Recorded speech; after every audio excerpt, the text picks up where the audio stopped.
इन्नल हम्दुलिल्लाहि नहमदुहु व नस्तईनुहु व नस्तगफिरुहु व नऊज़ु बिल्लाहि मिन शुरूरि अनफुसिना व मिन सय्यिआति अअमालिना मन यहदिल्लाहु फला मुदिल्ल लहु व मन युद्लिल फला हादिय लहु व अशहदु अल्ला इलाहा इल्लल्लाहु वहदहु ला शरीक लहु व अशहदु अन्न मुहम्मदन अब्दुहु व रसूलुहु व बाद औज़ु बिल्लाहि मिनश शैतानिर रजीम बिस्मिल्लाहिर रहमानिर रहीम। इन्ना इद्दता अश्शुहूरि इंदल्लाहि यसना अशरा शहरन फ़ी किताबिल्लाहि यौम खलक़स समावाति वल अर्ज़ मिन्हा अर्बअतुन हुरूम ज़ालिका दीनुल क़य्यिम फ़ला तज़लिमू फ़ीहिन्ना अनफुसकुम व बाद वक़ाल नबी सल्लल्लाहु अलैहि वसल्लम वक़ाल नबी सल्लल्लाहु अलैहि वसल्लम इन आशुरा यौम मिन अय्यामिल्लाहि तआला फमन शाअ सामा व मन शाअ तरका व बाद रब्बि इश्रह ली सदरी व यस्सिर ली अमरी वहलुल उक़दतम मिन लिसानी यफ़क़हू क़ौली अम्मा बाद। हर किस्म की तारीफ़ अल्लाह रब्बुल इज़्ज़त के लिए है जो तमाम जहानों का पालने वाला है, और दुरूद व सलाम हो हमारे प्यारे नबी मोहम्मद रसूलुल्लाह सल्लल्लाहु अलैहि वसल्लम पर। इंशाअल्लाह ताला आज जो हमारा मौजू यानी जो हमारा टॉपिक रहेगा वो मुहर्रम से मुताल्लिक़ है।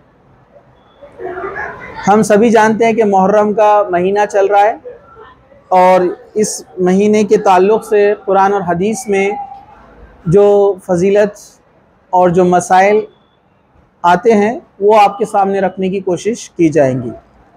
तो सबसे पहले मैंने आपके सामने सूरह तौबा की आयत नंबर 36, सूरह तौबा सूरह नंबर 9 है, इसकी आयत नंबर 36, आयत नंबर 36 में यहाँ पर जो है अल्लाह सुब्हानहू व तआला ने कहा कि अल्लाह ताला के यहाँ इस किताब यानी लोहे महफूज में महीनों की गिनती 12 है। अल्लाह ताला के नज़दीक यहाँ पर महीनों की गिनती कितनी है? 12। तो अल्लाह के यहाँ महीनों की गिनती 12 है। इसका मतलब क्या है? इसका मतलब यह है कि अल्लाह के यहाँ मतलब लोहे महफूज में, यानी लोहे महफूज क्या है? जिसमें कुरान पूरा जमा किया गया है। अल्लाह ताला ने सबसे पहले कुरान को कहाँ पर नाजिल किया? लोहे महफूज में, जो कि आसमान में है। उसको लोहे महफूज इसलिए कहा जाता है, इसकी हिफाजत अल्लाह ने की है, फरिश्ते इसकी हिफाजत करते हैं। यहाँ पर पूरा कुरान मौजूद है। उस कुरान को वक्तन फ़वक्तन मतलब टाइम टू टाइम अल्लाह ताला जिब्राइल अलैहिस्सलाम के ज़रिए अल्लाह के रसूल सल्लल्लाहु अलैहि वसल्लम पर नाजिल करता था।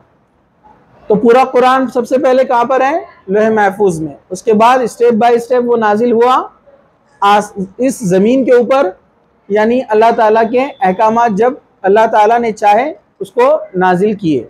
ठीक है, तो अल्लाह ताला ने पहले से लिख रखा है कि महीनों की जो गिनती है साल में कितने हैं? 12।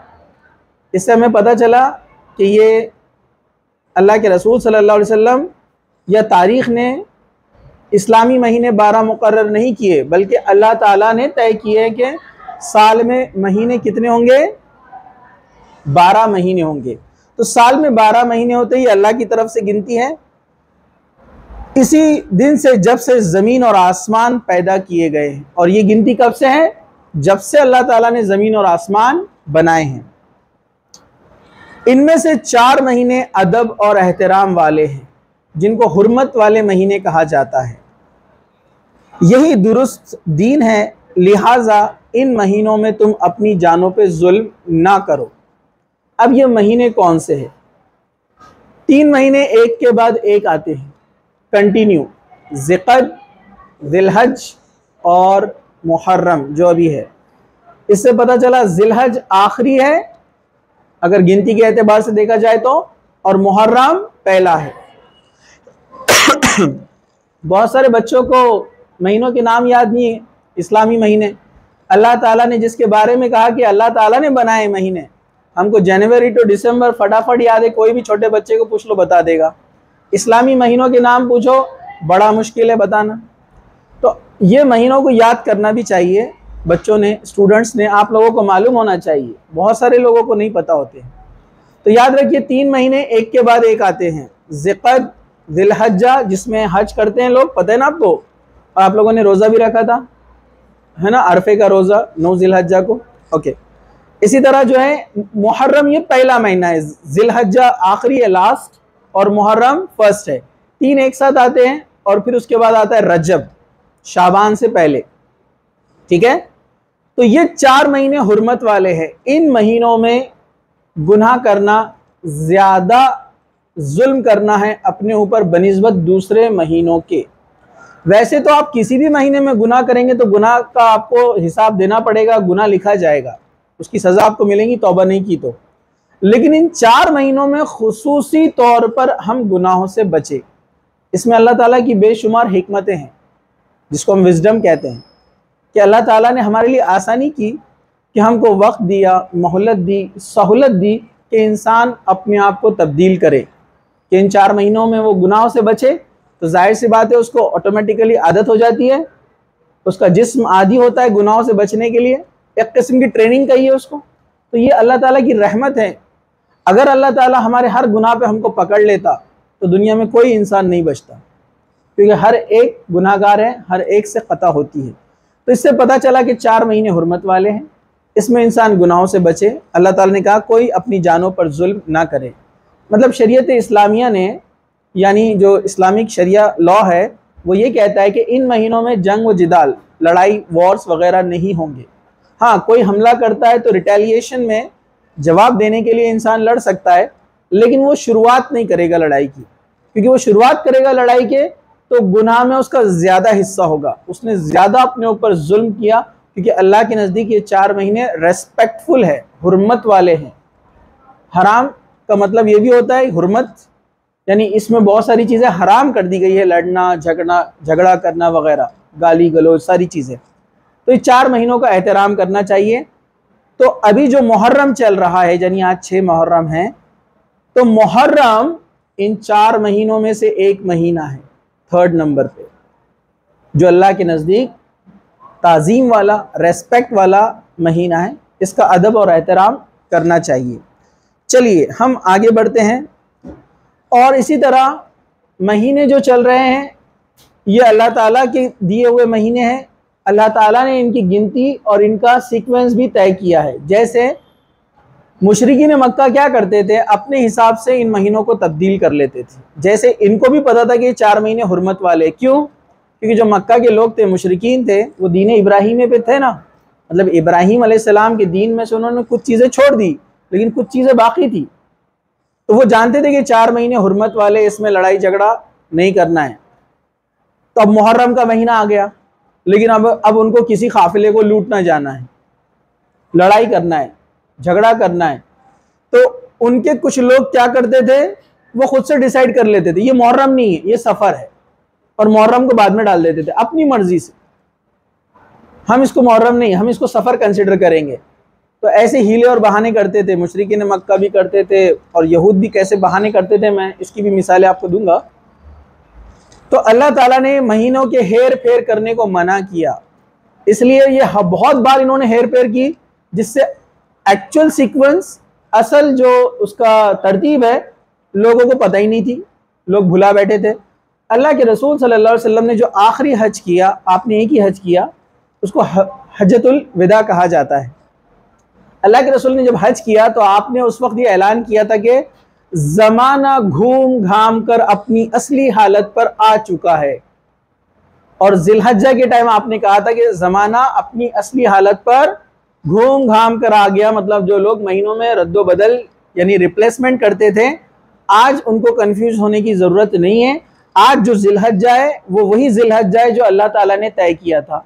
मतलब अब राइट सीक्वेंस में हम आ चुके हैं, अब इसमें तब्दीली कोई नहीं करना। मतलब अल्लाह के रसूल ने जब आखिरी हज किया, उसके बाद से ये महीनों की जो सीक्वेंस है बराबर चलते आ रहे हैं। 1444 साल से कंटिन्यू अल्हम्दुलिल्लाह अब ये सीक्वेंस चल रहा है। बहुत सारे लोग सवाल करते हैं कि हम सूरज को क्यों नहीं मानते। हम तो बोलते सूरज भी अल्लाह की मखलूक है, चांद भी अल्लाह की मखलूक है, हम किसी की इबादत नहीं करते। फिर हम सोलार कैलेंडर को क्यों नहीं मानते, जिसको रोमन कैलेंडर भी कहते हैं, जनवरी फरवरी, ये इनके देवी देवताओं के नाम पर है, पता है आपको, रोमन गॉड्स के नाम पर है, जैन्यू फैब, ठीक है। तो इसमें एरर आता है असल में, और चांद के जो महीने हैं इसमें एरर नहीं आता है, खास बात है। कैसे? फरवरी 28 डेज का होता है, लेकिन 4 साल बाद 29 डेज का होता है, तो एक दिन क्यों ऐड करते हैं ये? क्योंकि साइकिल कंप्लीट नहीं होती है डेज की, सूरज की बराबर 365 दिन जो है ये करेक्ट नहीं बैठेंगे, इसलिए उनको एक दिन ऐड करना पड़ता है 4 साल में, फरवरी में। लेकिन चांद के महीनों में ऐसा कुछ करना नहीं पड़ता, क्योंकि अल्लाह ताला ने ये सीक्वेंस बनाया है तो डेफिनेटली परफेक्ट रहने वाला है। तो इसलिए हम मून कैलेंडर को, यानी कमरी जिसको कहा जाता है, उसको हम फॉलो करते हैं, ठीक है। चलिए अब हम आगे बढ़ते हैं। तो हमें पता चला मुहर्रम एक रेस्पेक्ट, एक ताज़ीम और हुर्मत वाला महीना है, इसका अदब और एहतराम करना चाहिए, इंसान ज़्यादा नेकियां करें, गुनाहों से बचे। चलिए अब यहाँ पर एक दूसरी जो हमारा पॉइंट है वो ये है, मुहर्रम का ताल्लुक हज़रत हुसैन की शहादत से नहीं है। बहुत सारे लोग मुहर्रम इसलिए मनाते हैं कि सबके जहन में 99% लोगों के जहन में ये है कि हम जो रोज़ा रख रहे हैं ये गम का रोज़ा है। 10 मुहर्रम को हज़रत हुसैन की शहादत हुई, उनको शहीद किया गया। इसकी हिस्ट्री हम बाद में कभी लेंगे इंशाल्लाह, अभी वक्त नहीं है। वो क्या माजरा हुआ, उसके पीछे क्या बैकग्राउंड था, इंशाल्लाह हम उसको बाद में देखेंगे।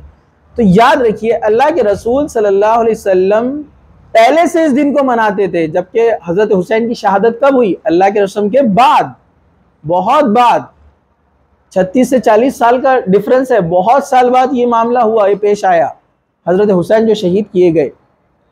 तो इससे पता चला कि ये 10 तारीख का जो रोज़ा है गम का नहीं है, बल्कि खुशी का रोज़ा है। कैसे? चलिए देखते हैं। मुशरिकीन मक्का इब्राहीम अलैहिस्सलाम की कुछ तालीमात पर अमल करते थे, पता है ना आपको। मुशरिकीन मक्का में भी फतहुल बारी में ये लिखा गया है, नकल किया गया है कि मुशरिकीन मक्का भी 10 मुहर्रम का रोज़ा रखते थे। उनका अकीदा ये था कि जो 10 मुहर्रम का रोज़ा रखता है तो जिससे गुनाह हुए हैं ये रोज़ा उसका कफ़ारा बन जाएगा, गुनाह माफ़ हो जाएंगे। तो मुशरिकीन मक्का में भी ये अकीदा था कि 10 मुहर्रम का रोज़ा रखना है। इसके बाद अल्लाह के रसूल सल्लल्लाहु अलैहि वसल्लम ने हिजरत की, मक्का से मदीना, शरीयत नाजिल होते रही। उससे पहले तक जब रमज़ान के रोज़े फ़र्ज किए गए, जब अल्लाह ताला ने कहा कि हमने तुम पे जो है रोज़े फ़र्ज किए जैसा पिछली उम्मतों पर रोज़े फ़र्ज किए गए थे, तो जब रमज़ान के 30 रोज़े फ़र्ज किए गए उससे पहले तक अल्लाह के रसूल सल्लल्लाहु अलैहि वसल्लम मुहर्रम में कसरत से रोज़े रखते थे। हवाले पूरे यहाँ पर, वक्त की कमी से मैं आपको मुख्तसर सा बयान कर रहा हूँ शॉर्ट में। अल्लाह के रसूल मुहर्रम के रोज़े रखा करते थे। मैंने खुतबे में भी आपके सामने हदीस पढ़ी है कि अल्लाह के रसूल सल्लल्लाहु अलैहि वसल्लम ने फरमाया, ये मुस्लिम में भी है, कि अल्लाह के रसूल सल्लल्लाहु अलैहि वसल्लम ने फरमाया कि मुहर्रम ये अल्लाह का महीना है। अब इसमें जो है रोज़े रखे जाते थे, लेकिन अब रोज़े रमज़ान में फ़र्ज किए गए हैं। अब जो चाहे मुहर्रम में रोज़ा रखे और जो चाहे ना रखे, मतलब अब ऑप्शनल। मतलब रमज़ान के 30 रोज़े आने से पहले तक अल्लाह के रसूल सल्लल्लाहु अलैहि वसल्लम मुहर्रम में कसरत से रोज़े रखते थे, लेकिन जब रमज़ान के रोज़े फ़र्ज हुए तो आपने उसको तर्क कर दिया, यानी उसमें आप रखते थे लेकिन वो कसरत से नहीं रखते थे जो कसरत से आप रमज़ान में रखते थे। हाँ, रमज़ान के बाद अगर किसी महीने में आप कसरत से रोज़े रखते तो वो तो मुहर्रम था, और कौन से थे? ज़िलहज्जा, ठीक है, ज़िलहज्जा के शुरू के 9 रोज़े आप रखा करते थे, ठीक है। चलिए, तो ये बात हमें पता चली। जब मदीना आए तो आपने देखा मदीना के यहूदी भी 10 तारीख का रोज़ा रखते हैं। अल्लाह के रसूल सल्लल्लाहु अलैहि वसल्लम ने पूछा, तुम लोग ये रोज़ा क्यों रखते हो, तुम लोगों ने ये रोज़ा क्यों रखा 10 तारीख का? तो यहूदी बोले, इस दिन यानी 10 मुहर्रम को हमको आज़ादी मिली थी फ़िरौन से। आपको पता है ना, फ़िरौन, यूसुफ अलैहिस्सलाम का वाक़या हमने देखा ना, यूसुफ अलैहिस्सलाम किस तरह से जो है इधर से फ़लस्तीन से चले गए थे, कहाँ पर? मिस्र में वो पले बड़े, हुक्मरानी आई, कई जनरेशन पास हुई। उसके बाद क्या वाक़या हुआ? उसके बाद वाक़या ये हुआ कि मुसलमानों में बिगाड़ आ गया, अल्लाह ताला ने उनको फिर से ग़ुलामी में डाल दिया और फ़िरौन बन गए बादशाह। मुसलमानों में जब बिगाड़ आता है तो अल्लाह ताला क्या करता है, जालिम बादशाह मुसल्लत कर देता है।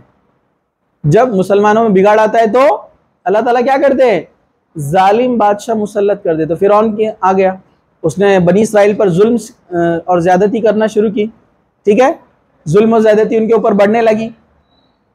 फिर क्या मामला हुआ, ठीक है, फिर मामला ये हुआ कि अल्लाह ताला ने मूसा अलैहिस्सलाम को नबी बनाकर भेजा।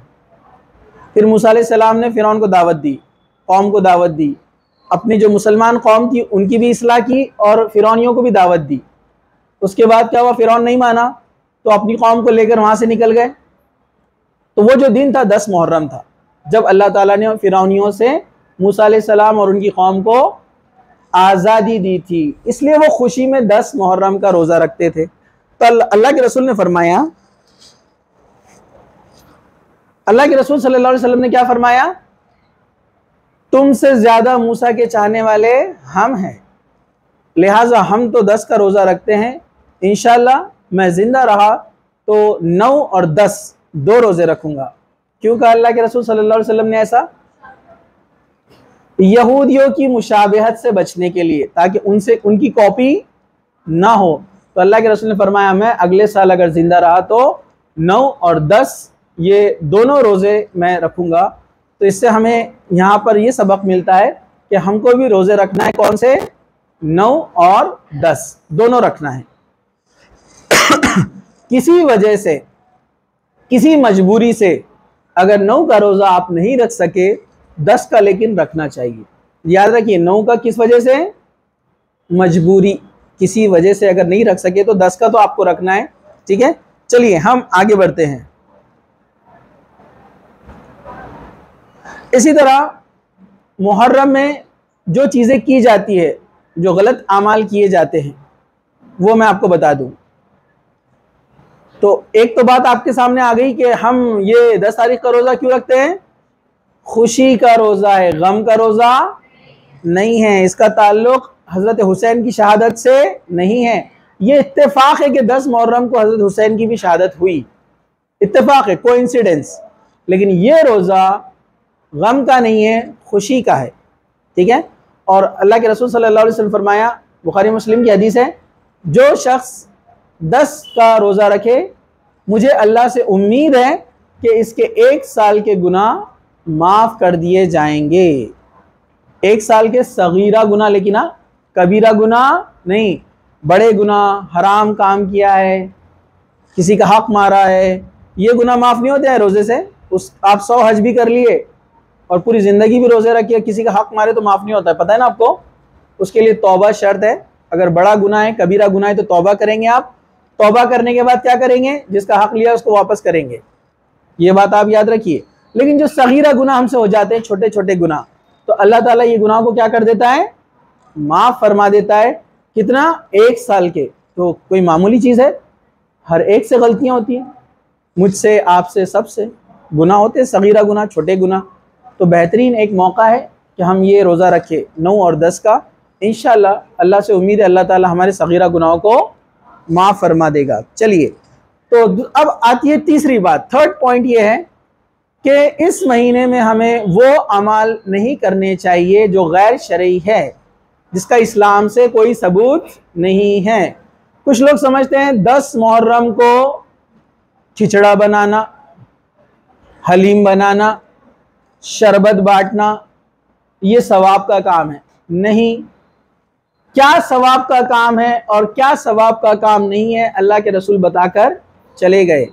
हज्जतुल विदा के टाइम ही अल्लाह के रसूल सल्लल्लाहु अलैहि वसल्लम पर जो आयत नाजिल हुई सूरह माइदा की, आपने जो खुतबे में बयान की, आयत नंबर 3 का जो हिस्सा है, क्या है, क्या है वो आयत, कि अल्लाह ताला ने इस दीन को मुकम्मिल कर दिया है। अल-यौमा अकमलतु लकुम दीनकुम, कि इस दिन, उस दिन अल्लाह के रसूल फरमा रहे, आज के दिन, अल्लाह के रसूल खड़े हुए, पूरे सहाबा खड़े हुए, कहा कि आज के दिन अल्लाह ताला ने इस दीन को मुकम्मिल कर दिया है, कंप्लीट। व अतममतु अलैकुम निअमती व रज़ीतु लकुमुल इस्लाम दीना, और अल्लाह ताला ने अपनी नियामतें तुम्हारे ऊपर मुकम्मिल कर दी, भरपूर कर दी है। मतलब अल्लाह ताला ने जो दीन भेजा है ना, ये नियामत है, ये दुनिया और आखिरत की कामयाबी इसमें है, चाबी है ये कामयाबी की, इसमें ज़ख़ीरे अल्लाह ताला की नियामतों के। व रज़ीतु लकुमुल इस्लाम दीना, और अल्लाह राज़ी हो गया इस्लाम के दीन होने पर। मतलब इस्लाम के अलावा कोई दूसरे मज़हब को फॉलो करेगा वो सीधा जहन्नम में जाएगा, क्योंकि सूरह अल इमरान में अल्लाह ताला ने क्या फरमाया, इन्न दीना इंदल्लाहिल इस्लाम, अल्लाह के नज़दीक दीन सिर्फ इस्लाम है। कुछ लोग बोलते हैं ना कि नहीं सब सही है, सारे रास्ते अलग अलग है लेकिन जाते एक जगह पर। अल्लाह ताला फरमाता है रास्ता भी एक है और मंजिल भी एक है। सही रास्ता चाहिए तो इस मंजिल पे आ जाओ, इस रास्ते पर आ जाओ तो ये मंजिल पे आप पहुंच जाएंगे। ठीक है, तो अब कोई भी चीज़ इजाद करता है सवाब की और अपनी मनमानी, तो वो बिदअत कहलाएंगी, उसका इस्लाम से कोई ताल्लुक नहीं है। अब लोगों का सवाल ये रहता, गलत क्या है अगर हम खाना गरीबों में बांट रहे, तो अच्छा तो काम है, नेकी का तो काम है, शरबत बांट रहे, इसमें गलत क्या है? तो फिर मेरा वही सवाल आप लोगों से, जोहर की 4 रकात है, 5 पढ़ लिए तो क्या होता? सवाब का तो काम है, 1 रुकू एक्स्ट्रा, 2 सजदे एक्स्ट्रा, तस्बीहात एक्स्ट्रा, अरे बराबर है कि नहीं है? तो वहाँ क्या बोलेंगे आप, तोबा तोबा तोबा, 5 रकात, दिमाग खराब हो गया इनको, मेंटल हॉस्पिटल में जमा कराओ इनको। अरे बराबर है कि नहीं है? क्यों बोलेंगे आप ऐसा? आप बोलेंगे रसूल के तरीके से हटकर कर रहे है ना। अरे भाई कुरान में थोड़ी है 4 रकात रहती जोहर की, ये तो अल्लाह के रसूल की हदीस से मिलता है ना हमको। तो आप बोलेंगे नहीं रसूल का तरीका फॉलो नहीं कर रहे, आपकी नमाज कबूल नहीं होंगी। वैसे हर इबादत आपकी कबूल नहीं होगी अगर उस पर अल्लाह के रसूल का तरीका नहीं है। तो जो लोग बोलते बांट दिए तो क्या होता, अरे भाई इतना ही शौक है आपको बांटने का, कोई दूसरे दिन बांटो ना, 10 मुहर्रम जाने दो, उसके बाद वाला जो जुमा आ रहा, जुमा ईदुल मोमिनीन है ना, उस दिन आप गरीबों को खाना खिलाओ, हर जुम्मे खिलाओ। इसी दिन क्यों? क्योंकि किसी दिन को आपने खास करके बनाया तो वो बिदअत हो जाती है। किसी दिन को खास तय अल्लाह के रसूल ने जिसको तय नहीं किया, आप अपनी मर्जी से, आप क्या दुनिया के बड़े से बड़ा इल्म वाला शख्स भी आ जाए और वो अपनी मर्जी से कोई नेकी को अगर दिन फिक्स करता है या नेकी की गिनती फिक्स करता है, अस्कार की गिनती जो अल्लाह के रसूल ने नहीं बताई, ठीक है, टाइम फिक्स करता है, जगह फिक्स करता है, तो वो बिदअत हो जाती है। हम अपनी मर्जी से नेकी के लिए क्या चीजें मुकर्रर नहीं कर सकते हैं? यस, दिन, टाइम, वक्त, क्वांटिटी जिक्र अस्कार की, और जगह, प्लेस। फला जगह जाकर मैं इतने इतने बार ये पढ़ूंगा तो इतना इतना सवाब मिलेगा। उसको पूछे कहाँ से, कौन सी हदीस में? हाँ तुम लोगों का इसी रहता, कुछ करने को बोलेंगे, बोलते कौन सी हदीस में? बराबर है कि नहीं है भाई? क्यों नहीं पूछेंगे? शैतान के रास्ते बहुत है ना, अल्लाह के रसूल ने कहा बच के चलो। तो अब शैतान के रास्ते से बचना है तो रास्ता कौन सा है? कुरान और हदीस। तो ये बात आप याद रखिए, ये तमाम चीज़ें बिदअत है। क्या क्या बिदअतें हैं? ये इस तरह के खाने बांटना। दूसरे नंबर पर मातम मनाना। कुछ लोग मातम मनाते हैं, सीनों पर अपने तकलीफ देते हैं, जिस्म को ब्लेड और चाकू और छुरी से जिस्मों को काटते हैं। बराबर है कि नहीं है? मातम मनाना सही नहीं है। अब कुछ लोग बोलेंगे ऐसे कैसे सही नहीं है? तो सिंपल सी बात है, अल्लाह के रसूल सल्लल्लाहु अलैहि वसल्लम ने क्या फरमाया? किसी के मौत के गम मनाने की दिन कितने हैं? 3 दिन से ज्यादा गम कोई ना मनाए। 3 डेज, ठीक है, 3 डेज है गम। आप हजरत जाफर के इंतकाल पर, शहादत के बाद उनके घर वालों के पास गए, घर वाले गम में डूबे हुए थे। आपने कहा 3 दिन से ज्यादा गम मनाना नहीं है, लिहाजा अभी जाफर के घर वाले गम में हैं, तो आस पड़ोस के जो सहाबा थे उनसे कहा कि तुम इनको कुछ खाने पीने का इनका इंतज़ाम करो, नज़्म करो, ठीक है। तो 3 दिन है गम। सिर्फ बीवी को इजाज़त है कि वो 4 महीने से ज़्यादा गम मना सकती है, क्योंकि उसके इद्दत के भी दिन है ना, 4 महीने 10 दिन, 4 महीने 10 दिन इद्दत होते हैं। औरत अपने शौहर के इंतकाल के बाद 4 महीने 10 दिन इद्दत मनाएंगी, न कहीं जाएंगी ना आएंगी। हाँ, बहुत मजबूरी हो तो जा सकती है किसी ज़रूरी काम के तहत, ठीक है। तो 4 महीने 10 दिन वो गम मनाएंगी। इस 4 महीने 10 दिन तक कोई उसको रिश्ता भी नहीं भेज सकता है दूसरे निकाह के लिए, इशारतन भी नहीं भेज सकता है, ठीक है। तो ये उसके लिए दुरुस्त नहीं है। औरत के लिए ख़ास है क्योंकि शौहर उसका एक बड़ा सहारा होता है, उसकी ज़िंदगी का हम सफ़र होता है। जब वो चला जाता है तो जाहिर सी बात है उसको इसकी तकलीफ़ सबसे ज़्यादा भी होती है। और उसके अलावा आम 3 दिन से ज़्यादा गम नहीं मनाना है। अब ये तो सालों साल 1444 साल हो गए और लोग गम मना रहे हज़रत हुसैन का। अच्छा, अगर गम मनाना होता भी तो सबसे ज़्यादा गम किसका मनाया जाता? अल्लाह के रसूल इस दुनिया से गए, उस दिन को गम मनाया जाता था, लेकिन उस दिन तो लोग फरारे लगा रहे है ना, गाने लगा रहे, 12वीं का चांद आया। अल्लाह के रसूल का इंतकाल हुआ 12 तारीख को, सबको मालूम है।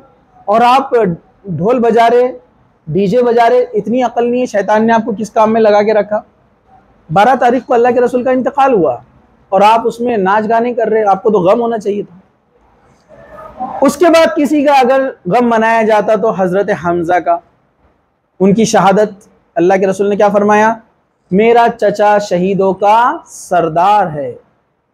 उनकी शहादत कैसी हुई पता है ना आपको? जंग ओहद में शहीद हुए, हिंदा ने उनके नाक कान सब काट दिए थे बदले की आग में, क्योंकि हिंदा के बाप को जो है हज़रत हमज़ा ने जंग बदर में मारे थे, तो बदले के लिए उसने ऐसा किया था, तो वो तो शहीदों के सरदार है। फिर उसके बाद हज़रत उमर, उनको शहीद किया गया फजर की नमाज में, पीछे से फेरोज लुलू ने जो है खंजर आपकी पीठ में जो है घोंप दिया, आपकी शहादत हुई। हज़रत अली, हज़रत उस्मान की शहादत, उनके घर में आकर लोगों ने उनको शहीद किया। हज़रत अली फजर की नमाज में जा रहे थे, उन पर तलवार से हमला किया गया, तो ये भी शहादत है ना। ये तो हज़रत हुसैन के वालिद है ना, हज़रत अली, ये तो बड़ी ही शहादत होना चाहिए था, वो गम का दिन होना चाहिए था, गम का महीना होना चाहिए था। नहीं, इससे पता चलता है कि शैतान ने और दुश्मनान इस्लाम ने ये चीज़ें हमारे अंदर डाल दी, हमको पता ही नहीं है कब वो अंदर आई और हम उसको मनाने लगे, क्योंकि हमारे पास तहकीक का, रिसर्च का मादा ही नहीं है, ढूंढने का कि ये इस्लाम में है या नहीं है, चेक करने का हमारे अंदर जो है ये मिजाज ख़त्म हो गया, इसलिए ये बुराइयां अंदर दाखिल हुई। जबकि कोई हम छोटा सा अपना शूज़ पैरों में पहनने का जब लेने जाते हैं, 10 दुकानें ढूंढते, अच्छा होना, मजबूत होना, सस्ता होना, समझा कि आपको? क्वालिटी ढूंढते ना, 10 दुकानें घूमते वो जूता जो पैरों में आने वाला है। और दीन इतना कीमती है, किसने भी आकर बोला असर के बाद ये पढ़ लो तुम्हारा बेड़ा पार, अब अंशा फौरन तस्बीह लिए शुरू हो गए।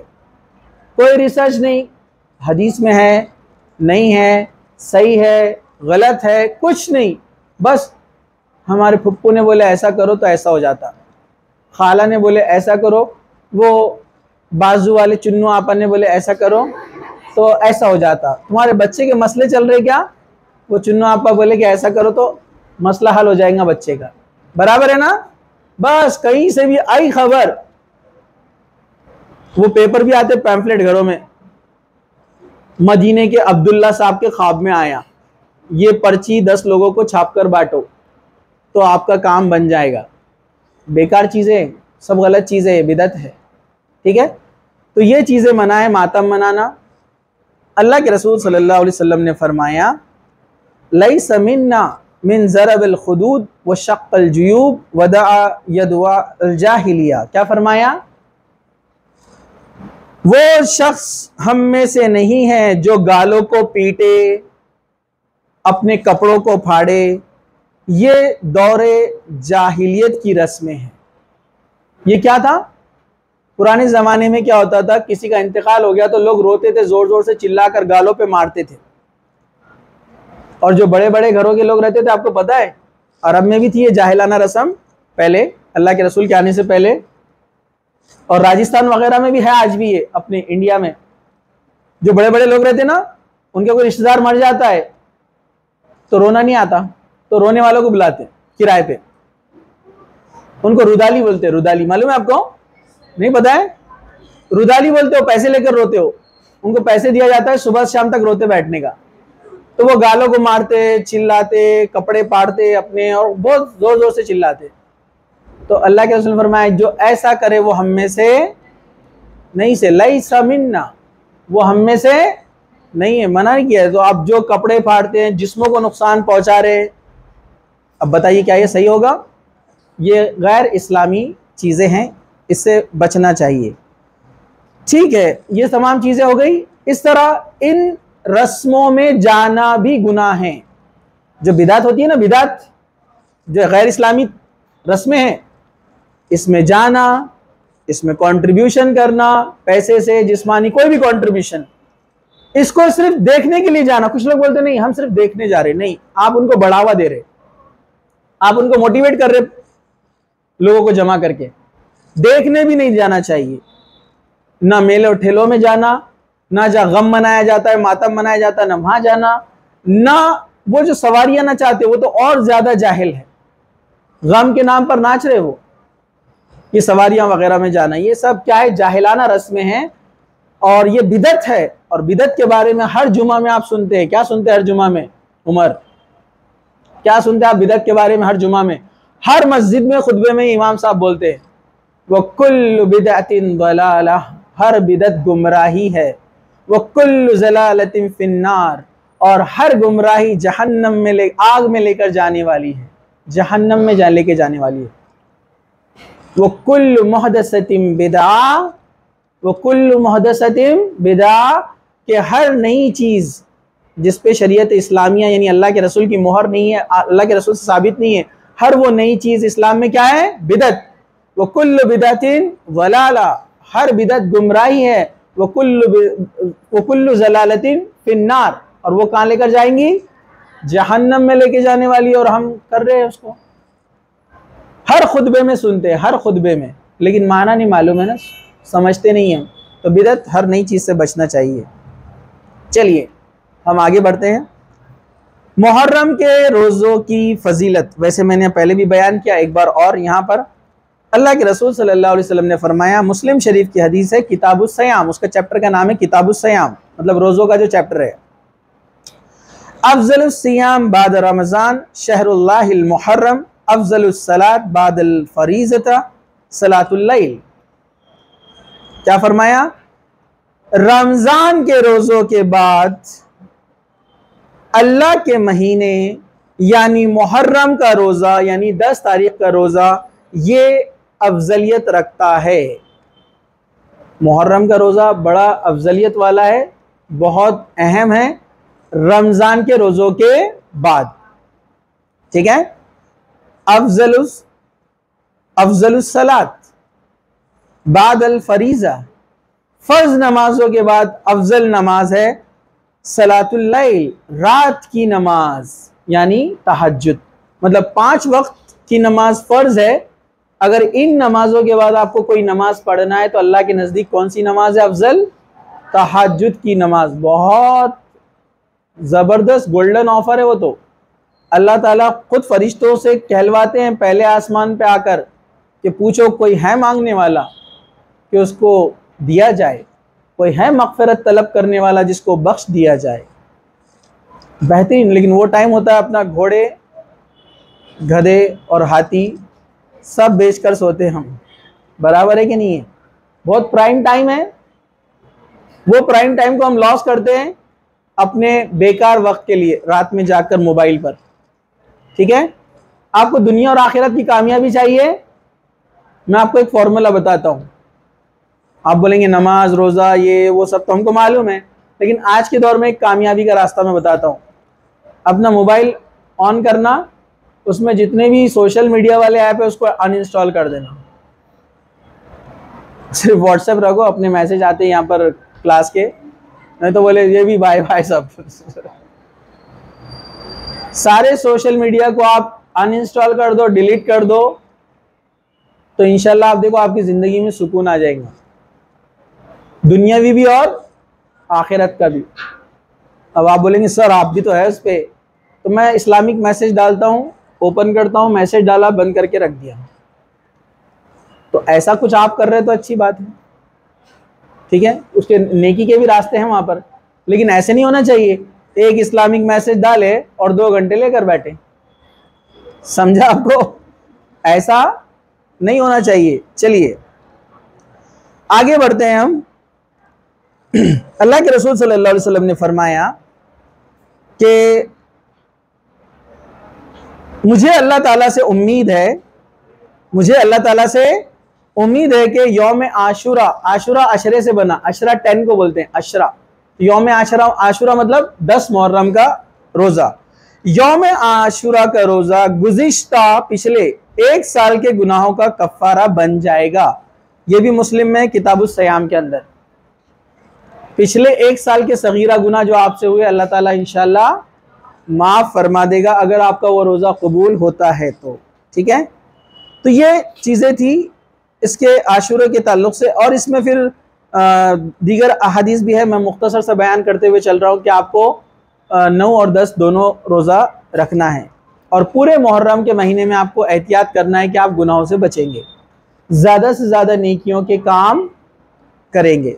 ठीक है, चलिए अब मैं आपको मुख्तसर सा शॉर्ट में बता देता हूँ कि करबला से ये मामले को क्यों जोड़ा जाता है, क्योंकि 10 तारीख को हज़रत हुसैन की शहादत हुई। वाक़या मैं शॉर्ट में बता रहा हूँ, आपको डिटेल चाहिए तो आप यूट्यूब पे जाइए, उस पर आप डालिए दारुस्सलाम लाहौर वाक़या हज़रत हुसैन, उस पर बहुत सारे गलत वाक़यात भी हैं, दूसरे साइट्स पे आप कहीं भी चल जाएंगे, उसमें कुछ भी बोलेंगे और चिराग जलाओ, झंडे लगाओ, ये करो वो करो, मातम मनाओ। ठीक है, तो दारुस्सलाम लाहौर, दारुस्सलाम लाहौर, और उसके आगे डालेंगे आप हज़रत हुसैन की सीरत हज़रत हुसैन, तो उसमें आपको मिलेगा डिटेल, 1 घंटे का लेक्चर है पूरा और ऑथेंटिक है, रेफरेंस के साथ में है। मैं उसका मुख्तसर से आपको बता देता हूँ। हमारे पहले खलीफा कौन है? हज़रत अबू बकर सिद्दीक़ रज़ी अल्लाह अन्हु, 2 साल खिलाफत रही। उसके बाद हज़रत उमर रज़ी अल्लाह अन्हु 12 साल खिलाफत रही। उसके बाद हज़रत उस्मान 14 साल खिलाफत रही। उसके बाद हज़रत अली, ये चौथे खलीफा है, हसन हुसैन के वालिद। ठीक है, और 5वें खलीफा है अमीर मुआविया। हज़रत अली के ज़माने में हज़रत उस्मान की जब शहादत हुई, हम डिटेल में इंशाल्लाह बाद में लेंगे वाक़या, तो हज़रत अली ने खिलाफत को, यानी जो दारुल हुकूमत है जिसको बोलते हैं सेंटर, गवर्नमेंट का जो सेंटर था मदीना था, हज़रत अली ने उसको शिफ्ट करके कहाँ रख दिया? कूफा, बगदाद, ताकि मदीना अमन वाला शहर है, यहाँ पर लड़ाई झगड़ा कत्ल वगैरह ना हो। फिर हज़रत अली वहीं रहे, उनकी भी शहादत वहीं हुई कूफा में, हज़रत अली की कब्र भी वहीं है। हज़रत अली के बाद खलीफा बने अमीर माविया। लोग अमीर माविया को भी बुरा कहते हैं, जबकि आपको मालूम होना चाहिए अमीर माविया हज़रत अबू सुफियान के बेटे हैं, ये सहाबी रसूल है, इनके ताल्लुक़ से बुरा नहीं बोलना चाहिए। हज़रत अबू सुफियान सहाबी है, उनके बेटे हज़रत अमीर माविया है। हज़रत अमीर माविया की बहन उम्मे हबीबा अल्लाह के रसूल की वाइफ है, यज़वाज मुतहरात में से। इससे पता चला कि अमीर माविया अल्लाह के रसूल सल्लल्लाहु अलैहि वसल्लम के साले है। पता चला आपको? अमीर माविया जब बीमार पड़े तो उन्होंने अपने बेटे यजीद को खलीफा डिक्लेयर कर दिया, उनको बना दिया 6 नंबर पे खलीफा, जिस पर मदीना में रहने वाले सहाबा नाराज़ हुए, कहा कि खलीफा चुनने का ये कोई तरीक़ा नहीं है। उन्होंने उसको पसंद नहीं किया, लेकिन खिलाफ भी नहीं गए, लेकिन यजीद को बना दिया गया खलीफा। इधर लोगों ने कहा कि हज़रत हुसैन को खलीफा बनना चाहिए, तो हज़रत हुसैन ने कहा कि मैं मुसलमानों के में इख्तिलाफ ना हो, इसलिए मैं जाता हूँ यजीद से बात करता हूँ, हम आपस में बैठकर बात करेंगे और जो भी तय होगा फैसला हम उस पर डिसीजन लेंगे। और ये वाक़या होना ही था, क्योंकि अल्लाह के रसूल सल्लल्लाहु अलैहि वसल्लम ने पहले से इसकी पेशन गोई कर दी थी। कहा कि मुसलमानों के 2 गिरोह में लड़ाई होंगी, इख्तिलाफ हो जाएगा और उनको मेरा नवासा सुलझाएगा, मेरा नवासा इस इख्तिलाफ को सुलझाएगा, पहले से ये थी। तो हज़रत हुसैन ने कहा कि मैं जाकर यजीद से बात करता हूँ। बहुत सारे सहाबा बोले आप मत जाइए, क्योंकि कूफा के लोग दगाबाज लोग हैं, जो इराक़ के लोग हैं।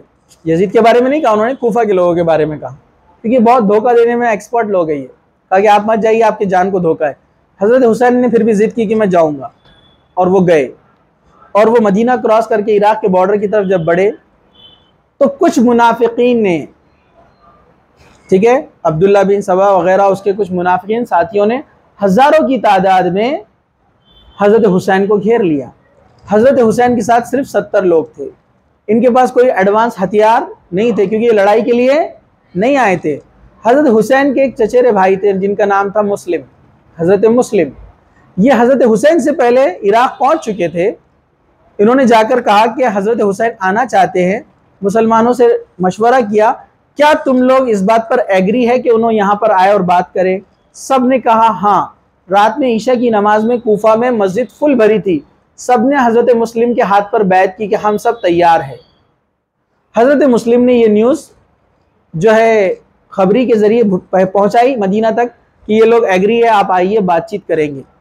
हज़रत मुस्लिम सुबह फजर की नमाज में आते हैं तो जितनी मस्जिद भरी हुई थी उसकी एक सफ भी नहीं थी, पूरे खाली। हज़रत मुस्लिम समझ गए कि ये कोई चाल है, कि ये लोग साथ देने वाले नहीं हैं। लेकिन उस वक्त तक काफ़ी देर हो चुकी थी, हज़रत हुसैन वहाँ से निकल चुके थे। रास्ते में इन्होंने घेर लिया हज़ारों की तादाद में, और वो जो मुनाफिकीन थे उन्होंने अपने आप को ऐसे बताया, इसमें खारिजी थे जो इस्लाम से खारिज हो चुके थे बहुत सारे, उन्होंने अपने आप को ऐसा प्रेडिक्ट किया कि यजीद ने उनको भेजा है। हज़रत हुसैन ने कहा मैं लड़ाई करने नहीं आया हूँ, आप मुझे ऑप्शन दो, या तो वापस मदीना जाने दो, मुझे लड़ाई नहीं करना, या फिर मुझे यजीद से बात करने दो। उन्होंने कहा कि नहीं, ये तो मौका हम जाने नहीं देंगे, बहुत अच्छा मौका है। और वो लड़ाई किए। हज़रत हुसैन और उनके साथी, जितनी उनमें ताकत थी, और ये अच्छे जंगजू लोग थे, हज़रत हुसैन खुद एक अच्छे तलवारबाज थे, ये लड़ाई करते रहे। कई घंटे तक ये लड़ाई चली और हज़रत हुसैन शहीद हो गए और तमाम लोग शहीद हो गए। जो वाक़या लोग बोलते हैं ना, साथ में औरतें बच्चे थी, यजीद ने आकर बच्चे के सीने में तीर मार दिया, सब झूठ बात, वहाँ यजीद था ही नहीं। ये सब बेकार बातें हैं, ठीक है। तो अब हम यहाँ पर सारी तफसील और नहीं बताएंगे कि यजीद के बारे में क्या कहा जाए, या सही कौन था गलत कौन था।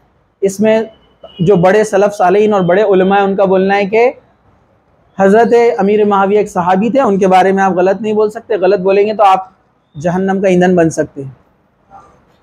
हज़रत अली, हज़रत हुसैन, ये भी सहाबा है, इनके बारे में भी गलत नहीं बोल सकते। लोग बोलते दोनों में से सही कौन था, तो अक्सर सलफ़ सालेहीन क्या बोलते हैं, हम उस ज़माने में मौजूद नहीं थे, वाक़या क्या हुआ हमें मालूम नहीं, रियलिटी हमको पता नहीं, इसलिए हम अपनी ज़ुबान को किसी के भी ख़िलाफ़ नहीं खोलेंगे, क्योंकि दोनों सहाबा है। किसी के बारे में भी आप बोलेंगे गलत तो आप ही फंसने वाले हैं। और क़यामत के दिन अल्लाह ताला आपको थोड़ी पूछेगा कि कौन सही थे, बताओ हुसैन सही थे कि यजीद सही थे, कौन सही थे, अमीर मुआविया सही थे कि ये सही थे, बताओ कौन सही थे।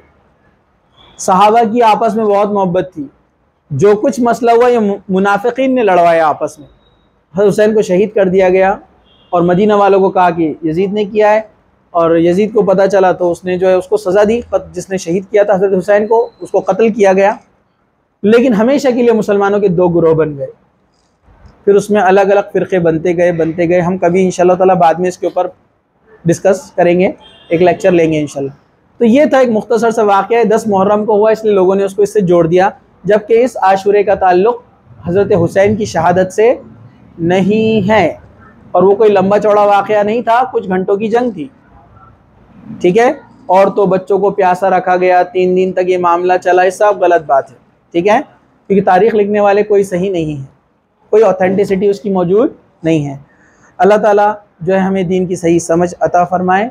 अल्लाह सुब्हानहू व तआला जब तक हमें जो है ज़िंदा रखे, दीन इस्लाम पर ज़िंदा रखे, ख़ातिमा हमारा ईमान पर हो। व आखिरु दावाना अनिल हम्दुलिल्लाहि रब्बिल आलमीन। सुब्हान रब्बिका रब्बिल इज़्ज़ति अम्मा यसिफ़ून व सलामुन अलल मुरसलीन वल्हम्दुलिल्लाहि रब्बिल आलमीन। कोई सवाल होगा इस टॉपिक से रिलेटेड तो आप पूछ सकते हैं। किसी को सवाल पूछना है तो हाथ उठाइए, वो माइक ले लीजिए आप वहाँ से, उसको ऑन कीजिए, पुश करके रखिए, ग्रीन लाइट आएगा उसको। आ गया है? पुश करके थोड़ी देर रखना है, छोड़ देना है।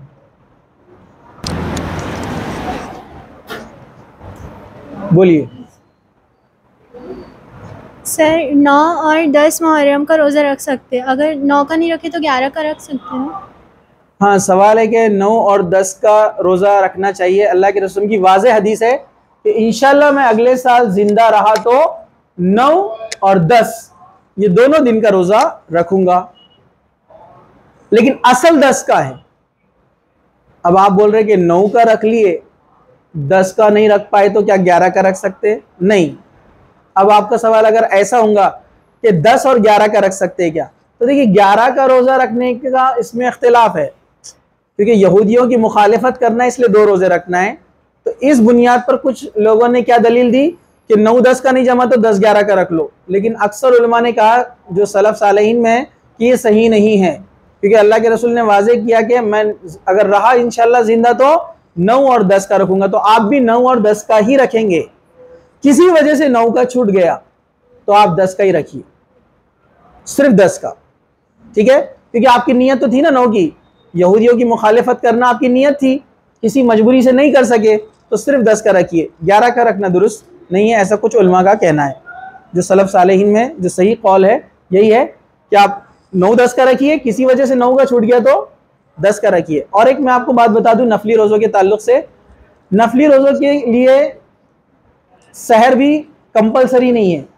आपने नियत की और किसी वजह से आप सहर में नहीं उठ सके, बगैर सहरी का आपने रोज़ा रख लिया, या इत्तेफाक ऐसा हुआ कि 10 मुहर्रम की फजर में आप उठे, आपको मालूम ही नहीं था कि 10 मुहर्रम है, आपकी नीयत भी नहीं थी, किसी ने आपको बता दिया कि अरे आज तो 10 मुहर्रम है, रोज़ा रखना है, तो आप बोलेंगे मैं तो फजर के बाद उठा हूँ, लेकिन आपने कुछ खाया पिया नहीं है, आप रोज़ा रख लीजिए।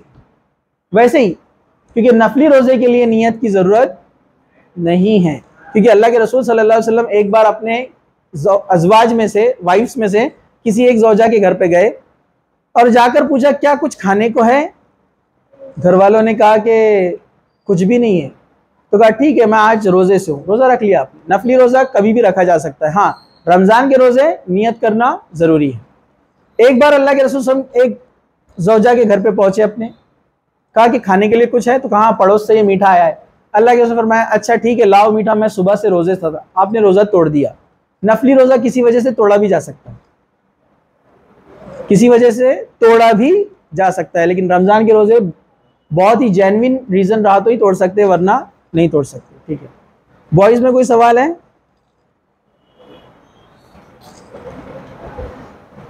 Boys any question?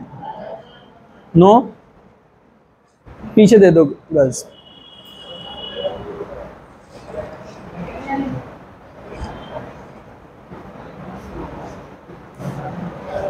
इधर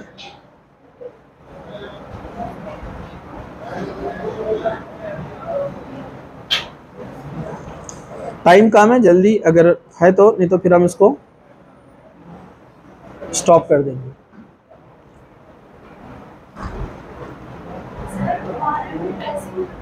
उसमें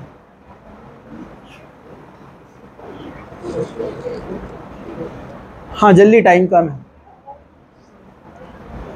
ठीक है। तो नहीं है सवाल तो हम यहाँ पर अपनी बात ख़त्म करते हैं। जज़ाकल्लाह खैर व आखिरु दावाना अल्हम्दुलिल्लाहि रब्बिल आलमीन।